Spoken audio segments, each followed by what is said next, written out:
లక్ష అంటే లక్ష. ఈ రోజు కాళేశ్వరం మొత్తం చూసి వచ్చిన కడుపు మండుతుంది.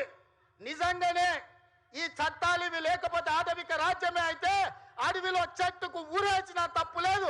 1,00,000 కోట్ల రూపాయలు గోదావరిలో మంట కలిపినందుకు పేరు మారుస్తువి, ఊరు మారుస్తువి, అంచనాలు మారుస్తువి, 1,00,000 కోట్లు దిగమింగుతువి.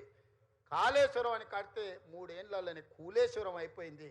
దీనికి చెట్టుకు ఉరేసిన పాపం లేని తప్పులు చేస్తే అయినా ప్రజాస్వామ్యాన్ని నమ్మే మేము ఈరోజు సిబిఐ విచారణకి ఇచ్చినాం తప్ప చెట్టు గట్టేసి కొట్టలేదు.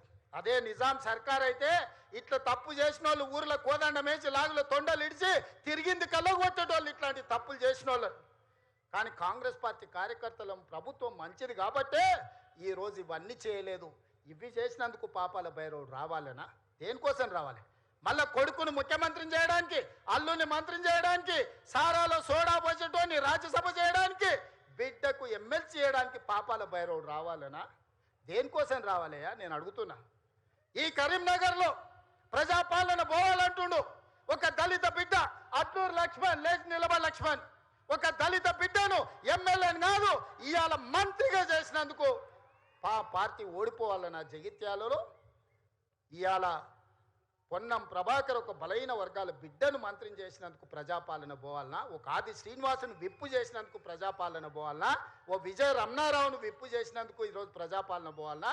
శ్రీధర్ బాబు గారి నేతృత్వంలో నడుస్తున్న ఈ ప్రభుత్వం ప్రజాపాలన పోవాలనా? మిత్రులారా మీరు చెప్పండి. కరీంనగర్ జిల్లాలో 3 మంత్రులు 2 విప్పులు ఇచ్చినందుకు ఈ ప్రజాపాలన దిగిపోవాలనా? నీ ఒక్కనికి పదవి ఇవ్వకపోతే ఒక దళిత బిడ్డ అడ్లూరి లక్ష్మణ్ మంత్రి చేస్తే నువ్వు చూసి ఓర్వలేను అని నువ్వు అసలు మనిషివేనా? గింత అసూయ, గింత ద్వేషం ఎవరికైనా ఉంటుందా కడుపులా?